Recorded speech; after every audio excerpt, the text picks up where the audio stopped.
तो सारे ही भैन भरावां नूं प्रभु के नाम के जय मसीह दी। तो प्रभु का धन्यवाद करते हैं अज इस समय के लिए। अज असी प्रभु की वडाई के लिए शुरू कर जा रहे हैं। प्रभु के दास पास्टर थोमस जी के कोलों एक मसीह सॉन्ग सुनांगे। उस तो बाद प्रभु के बड़े आदरयोग प्रभु के सेवक पास्टर सैयद रंधावा जी के कोलों प्रभु के जिंदा कलाम असीं सुनांगे। तो आप इस भजन के द्वारा प्रभु की आशीष भी प्राप्त करिए, वचन के द्वारा प्रभु की आशीष भी प्राप्त करिए। सब ने जय मसीह। तेरे बदलाव मंगा मैं दुआ, तेरे बदलाव मंगा मैं दुआ, यीशु जी कर मेरे तेरे बदलाव मंगा मैं दुआ,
ਨਾਮ ਦੇ ਵਿੱਚ ਸਾਰਿਆਂ ਨੂੰ ਜੈ ਮਸੀਹ ਦੀ।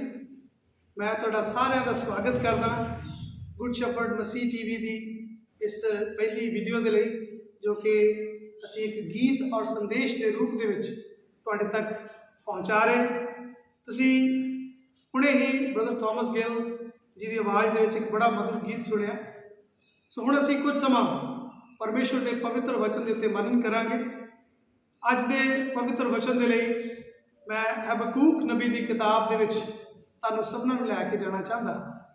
ਸੋ ਹਬਕੂਕ ਨਬੀ ਦੀ ਕਿਤਾਬ ਉਸ ਦਾ 3 ਅਧਿਆਇ ਉਸ ਦੇ 17 ਔਰ 18 ਵਚਨ ਦੇ ਵਿੱਚ ਲਿਖਿਆ ਹੋਇਆ, ਭਾਵੇਂ ਅੰਜੀਰ ਦਾ ਬਿਰਸ਼ ਨਾ ਫੜੇ ਫੁੱਲੇ, ਨਾ ਅੰਗੂਰੀ ਵੇਲਾਂ ਉੱਤੇ ਫਲ ਹੋਵੇ, ਭਾਵੇਂ ਜੈਤੂਨ ਦੇ ਬਿਰਸ਼ ਦਾ ਹਾਸਲ ਘਟੇ ਅਤੇ ਖੇਤ ਅੰਨ ਨਾ ਦੇਣ, ਭਾਵੇਂ ਇੱਜੜ ਵਾੜੇ ਵਿੱਚੋਂ ਕੱਟੇ ਜਾਣ ਅਤੇ ਵੱਗ ਖੁਰਾਂ ਵਿੱਚ ਨਾ ਹੋਣ, ਤਾਂ ਵੀ ਮੈਂ ਯਹੋਵਾ ਵਿੱਚ ਬਾਗ ਹੋਵਾਂਗਾ ਅਤੇ ਆਪਣੇ ਮੁਕਤੀਦਾਤੇ ਪਰਮੇਸ਼ਰ ਵਿੱਚ ਖੁਸ਼ੀ ਮਨਾਵਾਂਗਾ।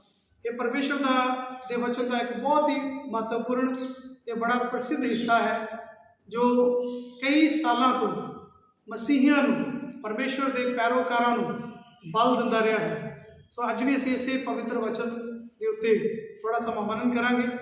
ਇਹ ਜਿਹੜਾ ਵਚਨ ਦਾ ਪੋਰਸ਼ਨ ਅਸੀਂ ਪੜ੍ਹਿਆ ਹਬਕੂਕ ਨਬੀ ਦੀ ਕਿਤਾਬ ਦੇ ਵਿੱਚੋਂ, ਜਦੋਂ ਅਸੀਂ ਪਵਿੱਤਰ ਬਾਈਬਲ ਦਾ ਖਾਸ ਕਰਕੇ ਪੁਰਾਣੇ ਨਿਯਮ ਦਾ ਅਧਿਐਨ ਕਰਦੇ ਹਾਂ ਤੇ ਸਾਨੂੰ ਪਤਾ ਲੱਗਦਾ ਕਿ ਪੁਰਾਣੇ ਨਿਯਮ ਦੇ ਵਿੱਚ ਲਗਭਗ 12 ਮਾਈਨਰ ਪ੍ਰੋਫਿਟਸ ਦੀਆਂ ਕਿਤਾਬਾਂ ਨੇ, ਜਿਨ੍ਹਾਂ ਨੂੰ ਅਸੀਂ ਛੋਟੇ ਨਬੀਆਂ ਦੀਆਂ ਕਿਤਾਬਾਂ ਕਹਿੰਦੇ ਹਾਂ। ਔਰ ਇਹਨਾਂ ਛੋਟੇ ਨਬੀਆਂ ਦੀ ਕਿਤਾਬਾਂ ਦੇ ਵਿੱਚ ਪਰਮੇਸ਼ਵਰ ਦੇ ਵਚਨ ਦਾ ਬਹੁਤ ਸਾਰਾ ਖਜ਼ਾਨਾ ਛੁਪਿਆ ਹੋਇਆ ਹੈ। ਬਹੁਤ ਹੀ ਬਿਹਤਰੀਨ ਚੀਜ਼ਾਂ ਸਾਨੂੰ ਇਹਨਾਂ ਦੇ ਵਿੱਚੋਂ ਸਿੱਖਣ ਨੂੰ ਮਿਲਦੀਆਂ ਨੇ। ਪ੍ਰਭੂ ਨੇ ਸਮਾਂ ਦਿੱਤਾ ਤੇ ਆਉਣ ਵਾਲੇ ਸਮੇਂ ਦੇ ਵਿੱਚ ਅਸੀਂ ਹੋਰ ਇਸ ਦਾ ਵਚਨਾਂ ਨੂੰ ਐਕਸਪਲੋਰ ਕਰਾਂਗੇ, ਇਹਨਾਂ ਦੇ ਵਿੱਚੋਂ ਸਿੱਖਣ ਦਾ ਯਤਨ ਕਰਾਂਗੇ। ਸੋ ਇੱਥੇ ਜਿਹੜਾ ਪਵਿੱਤਰ ਵਚਨ ਲਿਖਿਆ ਆ, ਇਹ ਹਬਕੂਕ ਨਬੀ ਦੀ ਕਿਤਾਬ ਦੇ ਵਿੱਚੋਂ ਅਸੀਂ ਲਿਆ। ਹਬਕੂਕ ਨਬੀ ਨੇ ਲਗਭਗ 600 ਸੈਂਚਰੀ BC ਦੇ ਵਿੱਚ, ਜਿਹੜਾ ਕਿ ਈਸਾ ਪੂਰਵ ਦਾ ਸਮਾਂ ਸੀ, ਉਸ ਸਮੇਂ ਦੇ ਵਿੱਚ ਉਹਨੇ ਆਪਣੀਆਂ ਭਵਿੱਖਬਾਣੀਆਂ ਕੀਤੀਆਂ।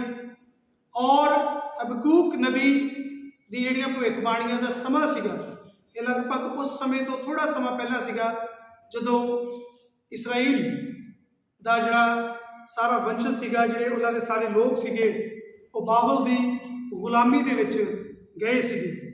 ਸੋ ਇੱਥੇ ਅਸੀਂ ਦੇਖਦੇ ਹਾਂ ਕਿ ਜਿਹੜਾ ਹਬਕੂਕ ਆ, ਜਦੋਂ ਇਸ ਕਿਤਾਬ ਦੀ ਸ਼ੁਰੂਆਤ ਹੁੰਦੀ ਆ, ਇਹ 3 ਅਧਿਆਇ ਦੀ ਇੱਕ ਛੋਟੀ ਪੁਸਤਕ ਆ ਬਾਈਬਲ ਦੇ ਵਿੱਚ, ਤਾਂ ਇੱਥੇ ਅਸੀਂ ਦੇਖਦੇ ਹਾਂ ਕਿ ਹਬਕੂਕ ਇੱਕ ਸਵਾਲ ਦੇ ਨਾਲ ਇਸ ਕਿਤਾਬ ਦੀ ਸ਼ੁਰੂਆਤ ਕਰਦਾ। ਹਬਕੂਕ ਦੇ ਮਨ ਦੇ ਵਿੱਚ ਬਹੁਤ ਸਾਰੇ ਪ੍ਰਸ਼ਨ ਸੀਗੇ। ਇੱਕ ਯਹੋਵਾ ਦਾ ਪੈਰੋਕਾਰ ਹੋਣ ਦੇ ਬਾਵਜੂਦ, ਪਰਮੇਸ਼ਰ ਦੇ ਪਿੱਛੇ ਚੱਲਣ ਵਾਲਾ ਵਿਅਕਤੀ ਹੋਣ ਦੇ ਬਾਵਜੂਦ ਵੀ ਉਹਦੇ ਮਨ ਦੇ ਵਿੱਚ ਕਈ ਸਾਰੇ ਸਵਾਲ ਸੀਗੇ। ਸੋ ਇੱਥੇ ਜਿਹੜੇ ਹਬਕੂਕ ਦੇ ਸਵਾਲ ਨੇ, ਉਹਨਾਂ ਨੂੰ ਮੈਂ 3 ਸ਼੍ਰੇਣੀਆਂ ਦੇ ਵਿੱਚ ਰੱਖਿਆ ਹੋਇਆ। ਪਹਿਲਾ ਹਬਕੂਕ ਦਾ ਜਿਹੜਾ ਸਵਾਲ ਸੀਗਾ, ਉਹ ਇਹ ਸੀਗਾ ਕਿ ਪਰਮੇਸ਼ਵਰ 700 ਸਾਲ ਹੋ ਗਏ ਤੁਸੀਂ ਇਸਰਾਈਲ ਦੇ ਨਾਲ ਆਪਣੇ ਨੇਮ ਨੂੰ ਬੰਨ੍ਹਿਆ ਹੋਇਆ, ਪਰ ਅਜੇ ਵੀ ਇਸਰਾਈਲ ਕਈ ਵਾਰੀ ਇਸ ਨੇਮ ਨੂੰ ਤੋੜ ਰਿਹਾ ਤੇ ਮਜ਼ਬੂਤੀ ਦੇ ਨਾਲ ਤੁਹਾਡੇ ਪਿੱਛੇ ਨਹੀਂ ਚੱਲ ਰਿਹਾ। ਸੋ ਜਿੰਨੀ ਵੀ ਇਸਰਾਈਲ ਦੇ ਵਿੱਚ ਬੁਰਾਈ ਹੋ ਰਹੀ ਸੀ, ਇਸਰਾਈਲ ਦੇ ਵਿੱਚ ਦੁਸ਼ਟਤਾ ਹੋ ਰਹੀ ਸੀ, ਇਹ ਹਬਕੂਕ ਦੀ ਸਮਝ ਤੋਂ ਬਾਹਰ ਸੀਗੀ। ਉਹਨੂੰ ਸਮਝ ਨਹੀਂ ਆ ਰਹੀ ਕਿ ਕੀ ਹੋ ਰਿਹਾ। ਸੋ ਹਬਕੂਕ ਪਰਮੇਸ਼ਰ ਦੇ ਅੱਗੇ ਪ੍ਰਸ਼ਨ ਪੁੱਛ ਰਿਹਾ, ਉਹਦੇ ਮਨ ਦੇ ਵਿੱਚ ਉਲਝਣ ਹੈ। ਦੂਸਰੀ ਉਲਝਣ ਜਿਹੜੀ ਹਬਕੂਕ ਦੇ ਮਨ ਦੇ ਵਿੱਚ ਆ, ਉਹ ਇਹ ਆ ਕਿ ਜਦੋਂ ਪਰਮੇਸ਼ਰ ਪਹਿਲੀ ਉਲਝਣ ਦਾ ਜਵਾਬ ਦੇ ਰਿਹਾ ਹਬਕੂਕ ਨੂੰ, ਜਦੋਂ ਅਸੀਂ ਅੱਗੇ ਪੜ੍ਹਦੇ ਹਾਂ, ਤੇ ਪਰਮੇਸ਼ਰ ਕਹਿ ਰਿਹਾ ਕਿ ਮੈਂ ਇੱਕ ਇਹੋ ਜਿਹੇ ਦੇਸ਼, ਇੱਕ ਇਹੋ ਜਿਹੇ ਰਾਸ਼ਟਰ ਦੇ ਦੁਆਰਾ ਇਸਰਾਈਲ ਨੂੰ ਸਜ਼ਾ ਦੇਵਾਂਗਾ ਜਿਹੜਾ ਰਾਸ਼ਟਰ ਪਰਮੇਸ਼ਰ ਨੂੰ ਨਹੀਂ ਮੰਨਦਾ। ਹੁਣ ਇਹ ਗੱਲ ਵੀ ਹਬਕੂਕ ਦੀ ਸਮਝ ਤੋਂ ਬਾਹਰ ਹੈ। ਉਹਨੂੰ ਸਮਝ ਨਹੀਂ ਆ ਰਹੀ ਕਿ ਉਹ ਲੋਕ ਜਿਹੜੇ ਪਰਮੇਸ਼ਵਰ ਦੇ ਨਾਮ ਦੇ ਨਾਲ ਜਾਣੇ ਜਾਂਦੇ ਲੋਕ ਨੇ, ਜਿਨ੍ਹਾਂ ਦੇ ਨਾਲ ਪਰਮੇਸ਼ਵਰ ਨੇ ਆਪਣਾ ਨੇਮ ਮੰਨਿਆ ਹੋਇਆ, ਉਹਨਾਂ ਲੋਕਾਂ ਨੂੰ ਇੱਕ ਇਹੋ ਜਿਹਾ ਰਾਸ਼ਟਰ, ਇੱਕ ਇਹੋ ਜਿਹਾ ਦੇਸ਼ ਸਜ਼ਾ ਕਿਵੇਂ ਦੇ ਸਕਦਾ ਜਿਹੜਾ ਖੁਦ ਪਰਮੇਸ਼ਵਰ ਨੂੰ ਨਹੀਂ ਜਾਣਦਾ। ਔਰ ਤੀਸਰੀ ਜਿਹੜੀ ਉਹਦੀ ਉਲਝਣ ਸੀਗੀ, ਉਹ ਇਹ ਸੀਗੀ ਕਿ ਹਬਕੂਕ ਦੀ ਜਿਹੜੀ ਸਾਰੀ ਪੁਸਤਕ ਆ, ਇਸ ਪੂਰੀ ਪੁਸਤਕ ਦੇ ਵਿੱਚ ਹਬਕੂਕ ਪਰਮੇਸ਼ਰ ਦੇ ਕੋਲੋਂ ਸਵਾਲ ਪੁੱਛ ਰਿਹਾ, ਪਰਮੇਸ਼ਰ ਉਹਨੂੰ ਜਵਾਬ ਦੇ ਰਿਹਾ, ਤੇ ਹਬਕੂਕ ਦੀਆਂ ਬਹੁਤ ਸਾਰੀਆਂ ਉਲਝਣਾਂ ਨੇ। ਪਰ ਇਹਨਾਂ ਸਾਰੀਆਂ ਉਲਝਣਾਂ ਦੇ ਬਾਵਜੂਦ ਜਿਵੇਂ ਜਿਵੇਂ ਹਬਕੂਕ ਪਰਮੇਸ਼ਰ ਦੇ ਵਚਨ ਨੂੰ ਸੁਣਦਾ ਜਾ ਰਿਹਾ, ਸਮਝਦਾ ਜਾ ਰਿਹਾ, ਤੇ ਹਬਕੂਕ ਨੂੰ ਇੱਕ ਗੱਲ ਸਮਝ ਆਈ ਕਿ ਕਿਸੇ ਵੀ ਮਨੁੱਖ ਦੀ ਜਿਹੜੀ ਸੀਮਿਤ ਬੁੱਧੀ ਹੈ, ਉਸ ਸੀਮਿਤ ਬੁੱਧੀ ਦੇ ਨਾਲ ਪਰਮੇਸ਼ਵਰ ਦੀਆਂ ਯੋਜਨਾਵਾਂ ਨੂੰ, ਉਹਦੇ ਵਿਚਾਰਾਂ ਨੂੰ ਸਮਝਣਾ ਸੰਭਵ ਨਹੀਂ। ਕਿਸੇ ਮਹਾਨ ਪ੍ਰਚਾਰਕ ਨੇ ਕਿਹਾ ਕਿ ਜੇਕਰ ਤੁਸੀਂ ਪਰਮੇਸ਼ਵਰ ਨੂੰ ਸਮਝ ਲੈਂਦੇ ਹੋ ਸੰਪੂਰਨਤਾਈ ਦੇ ਨਾਲ, ਤਾਂ ਫਿਰ ਉਹ ਪਰਮੇਸ਼ਵਰ ਨਹੀਂ। ਸਾਡਾ ਪਰਮੇਸ਼ਵਰ ਇੰਨਾ ਮਹਾਨ ਹੈ ਕਿ ਉਹਦੀਆਂ ਯੋਜਨਾਵਾਂ ਨੂੰ ਅਸੀਂ ਸਮਝ ਨਹੀਂ ਪਾਉਂਦੇ। ਪਰ ਹਬਕੂਕ ਦੇ ਮਨ ਦੇ ਵਿੱਚ ਕਈ ਸਾਰੀਆਂ ਉਲਝਣਾਂ ਸੀਗੀਆਂ, ਕਈ ਸਾਰੀਆਂ ਪਰੇਸ਼ਾਨੀਆਂ ਸੀਗੀਆਂ। ਇਸੇ ਤਰ੍ਹਾਂ ਅੱਜ ਜਦੋਂ ਅਸੀਂ ਮਸੀਹੀ ਵਿਸ਼ਵਾਸ ਦੇ ਵਿੱਚ ਚੱਲ ਰਹੇ ਹਾਂ, ਸਾਡੇ ਮਨ ਦੇ ਵਿੱਚ ਵੀ ਕਈ ਸਾਰੇ ਸਵਾਲ ਹੋ ਸਕਦੇ ਨੇ। ਪਰਮੇਸ਼ਵਰ ਮੇਰੀ ਜ਼ਿੰਦਗੀ ਦੇ ਵਿੱਚ ਇਹ ਕਿਉਂ ਹੋ ਰਿਹਾ? ਜਦੋਂ ਅਸੀਂ ਨਿਊਜ਼ਪੇਪਰ ਪੜ੍ਹਦੇ ਹਾਂ, ਖਬਰਾਂ ਸੁਣਦੇ ਹਾਂ, ਬਾਹਰੋਂ ਸਾਨੂੰ ਅਪਡੇਟ ਮਿਲਦੇ ਨੇ, ਤਾਂ ਸਾਡੇ ਮਨ 'ਚ ਕਈ ਸਾਰੇ ਸਵਾਲ ਹੋ ਸਕਦੇ ਨੇ ਕਿ ਪਰਮੇਸ਼ਵਰ ਮੇਰੀ ਜ਼ਿੰਦਗੀ 'ਚ ਇਹ ਕਿਉਂ ਹੋ ਰਿਹਾ? ਸੰਸਾਰ ਦੇ ਵਿੱਚ ਇਹ ਸਾਰਾ ਕੁਝ ਕਿਉਂ ਹੋ ਰਿਹਾ? ਪਰਮੇਸ਼ਵਰ ਤੂੰ ਕਿੱਥੇ ਆ? ਪਰਮੇਸ਼ਵਰ ਤੁਸੀਂ ਕੀ ਕਰ ਰਹੇ ਹੋ? ਤੁਹਾਡੀਆਂ ਕੀ ਯੋਜਨਾਵਾਂ ਨੇ? ਤਾਂ ਮੈਂ ਤੁਹਾਨੂੰ ਦੱਸਣਾ ਚਾਹੁੰਦਾ ਕਿ ਜੇ ਤੁਸੀਂ ਇਸ ਤਰ੍ਹਾਂ ਸੋਚਦੇ ਹੋ ਤਾਂ ਤੁਸੀਂ ਇਕੱਲੇ ਨਹੀਂ।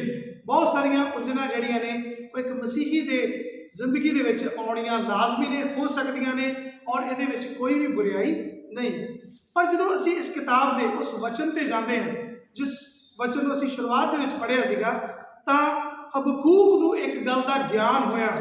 ਉਹਨੂੰ ਪਰਮੇਸ਼ਵਰ ਦੇ ਨਾਲ ਕੀਤੀ ਸਾਰੀ ਵਾਰਤਾਲਾਪ ਦੇ ਨਾਲ, ਪਰਮੇਸ਼ਵਰ ਦੁਆਰਾ ਮਿਲੇ ਸਾਰੇ ਪ੍ਰਕਾਸ਼ ਦੇ ਨਾਲ ਉਹਨੂੰ ਇੱਕ ਗਿਆਨ ਹੋਇਆ।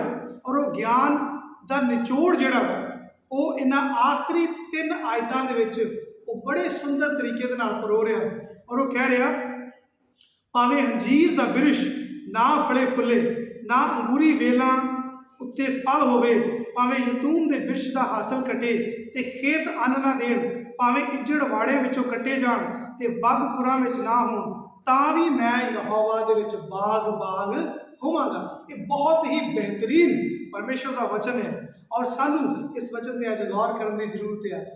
ਪਰਮੇਸ਼ਵਰ ਦਾ ਦਾਸ ਹਬਕੂਕ ਕਹਿ ਰਿਹਾ ਕਿ ਭਾਵੇਂ ਸਾਡੀ ਜਿੰਨੀ ਵੀ ਆਰਥਿਕ ਵਿਵਸਥਾ ਵਾ ਉਹ ਕਲੈਸਪ ਹੋ ਜਾਏ, ਮਤਲਬ ਕਿ ਉਹ ਸਾਰੀ ਦੀ ਸਾਰੀ ਰੱਦ ਹੋ ਜਾਏ, ਸਾਡੇ ਕੋਲ ਕੋਈ ਆਰਥਿਕ ਮਜ਼ਬੂਤੀ ਨਾ ਰਵੇ, ਭਾਵੇਂ ਜਿਹੜਾ ਸਾਡਾ ਖੇਤੀਬਾੜੀ ਦਾ ਬਿਜ਼ਨਸ ਆ ਜਾਂ ਜਿਹੜਾ ਸਾਡਾ ਪਸ਼ੂਆਂ ਦਾ, ਜਾਨਵਰਾਂ ਦਾ ਬਿਜ਼ਨਸ ਆ, ਜੋ ਸਾਡਾ ਕੰਮ ਹੈ, ਜਿਹਦੇ ਤੋਂ ਸਾਨੂੰ ਆਮਦਨੀ ਆਉਂਦੀ ਆ ਜਾਂ ਜਿਹਦੇ ਤੋਂ ਸਾਨੂੰ ਗੁਜ਼ਾਰੇ ਦੀਆਂ ਚੀਜ਼ਾਂ ਮਿਲਦੀਆਂ ਨੇ, ਭਾਵੇਂ ਉਹ ਕੁਝ ਵੀ ਨਾ ਰਵੇ, ਫਿਰ ਵੀ ਮੈਂ ਪਰਮੇਸ਼ਵਰ ਦੇ ਵਿੱਚ ਬਾਗ ਹੋਵਾਂਗਾ। ਇੱਕ ਸੱਚੇ ਮਸੀਹੀ ਦਾ ਵਿਸ਼ਵਾਸ ਇਹੀ ਵਿਸ਼ਵਾਸ ਹੋਣਾ ਚਾਹੀਦਾ। ਸੋ ਮੈਂ ਤੁਹਾਨੂੰ ਦੱਸਣਾ ਚਾਹੁੰਦਾ ਕਿ ਜੇਕਰ ਤੁਸੀਂ ਯਿਸੂ ਮਸੀਹ ਦੇ ਪਿੱਛੇ ਚੱਲਣਾ ਸ਼ੁਰੂ ਕੀਤਾ ਹੋਇਆ ਤੇ ਹਬਕੂਕ ਦੀ ਤਰ੍ਹਾਂ, ਜਿਵੇਂ ਸ਼ੁਰੂਆਤ ਦੇ ਵਿੱਚ ਪਹਿਲੇ ਵਚਨ ਦੇ ਵਿੱਚ ਸਵਾਲ ਪੁੱਛ ਰਿਹਾ, ਤੁਹਾਡੇ ਮਨ ਦੇ ਵਿੱਚ ਵੀ ਬਹੁਤ ਸਾਰੇ ਸਵਾਲ ਹੋਣਗੇ।